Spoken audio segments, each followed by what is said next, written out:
Morning, everyone. Welcome. It's Good Friday. All stock markets in the US, including the bond markets, are closed. Also, stock markets in London and Hong Kong are closed as well. We are the first to understand and to agree that words on paper will only mean what the actions that are taken as a result of those words produce. So it is absolutely clear now that what is important is that these words are translated immediately into actions. That was John Kerry addressing the crisis in Ukraine. Well, pro-Russian rebels, in any event, say they will defy that Geneva agreement to vacate government buildings. And meanwhile, anti-Semitic leaflets distributed in Donetsk. We'll have that and more right here, right now on the News Hub. Good morning and welcome. I'm Simon Constable. WSJ's Paul Sonne joins us now from Ukraine with more on this. Paul, thank you very much for joining us. No problem. So, Paul, tell us about the pro-Russian rebels, the activists who are going to defy the Geneva agreement to leave these buildings.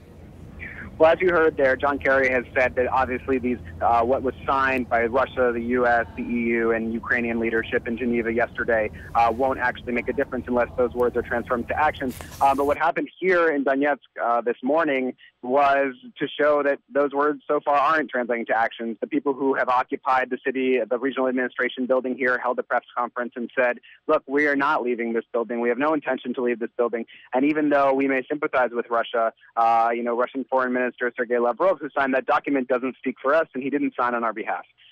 So what you see is a sort of continuation of the standoff, and the folks here don't seem to have any plans to leave the building. No plans, and while they respect Russia, they're not listening to Russia, which is very interesting in itself. Now, there's also a disturbing trend going on in Ukraine. Pro-Russian activists deny that they have been distributing anti-Semitic leaflets, but someone has been distributing anti-Semitic leaflets asking Jewish people to register. Tell us about that. Yeah, so I think what's important to note here is that this was one fairly isolated incident, and it occurred earlier this week outside a synagogue in Donetsk. Some leaflets were distributed claiming to be from these new rebel powers demanding that Jews register because Jews have been sympathizing with the new government in Kiev. But as the head rabbi in Donetsk himself has said, he thinks this is just a provocation. It's something of a hoax. The people, these new rebel leaders, have denied having anything to do with this. And in a lot of ways, they've said today and they said yesterday that they think it's just an attempt to smear them and to make them look bad.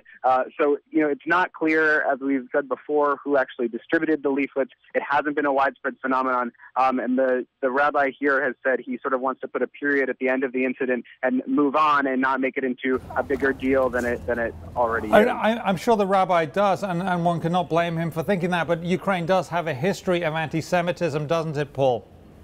Well, I think that's kind of a pretty sweeping statement to make.